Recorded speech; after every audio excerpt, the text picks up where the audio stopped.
ಮಂಗಳೂರು ಮೂಲದ ಗ್ಯಾಂಗ್ಸ್ಟರ್ ಹಾಗೂ ಸುಲಿಗೆ ಪ್ರಕರಣಗಳಲ್ಲಿ ಬೇಕಾಗಿದ್ದ ಗ್ಯಾಂಗ್ಸ್ಟರ್ ಸುರೇಶ್ ಪೂಜಾರಿಯನ್ನ ಮಂಗಳವಾರ ತಡರಾತ್ರಿ ಭಾರತಕ್ಕೆ ಕರೆತರಲಾಗಿದೆ.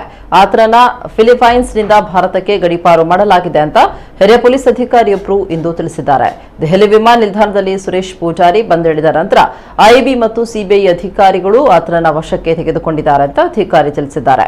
ಐಬಿ ಮತ್ತು ಸಿಬಿಐ ಅಧಿಕಾರಿಗಳು ವಿಚಾರಣೆ ನಡೆಸಿದ ನಂತರ ಆತನನ್ನ ಮುಂಬೈ ಪೊಲೀಸರಿಗೆ ಹಸ್ತಾಂತರಿಸಲಾಗುವುದು ಅಂತ ಅಧಿಕಾರಿಗಳು ಮಾಹಿತಿ ನೀಡಿದ್ದಾರೆ. ಸುರೇಶ್ ಪೂಜಾರಿಯನ್ನ ತಮ್ಮ ಕಸ್ಟಡಿಗೆ ತೆಗೆದುಕೊಳ್ಳಲು ಈಗಾಗಲೇ ಮುಂಬೈ ಅಪರಾಧ ವಿಭಾಗದ ತಂಡವೊಂದು ದೆಹಲಿಗೆ ತೆರಳಿದೆ.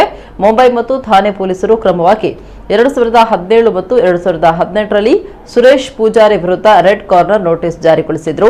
15 ವರ್ಷಗಳಿಂದ ತಲೆಮರೆಸಿಕೊಂಡಿದ್ದ ಪೂಜಾರಿಯನ್ನ ಅಕ್ಟೋಬರ್ನಲ್ಲಿ ಫಿಲಿಪೈನ್ಸ್ನಲ್ಲಿ ಬಂಧಿಸಲಾಗಿತ್ತು.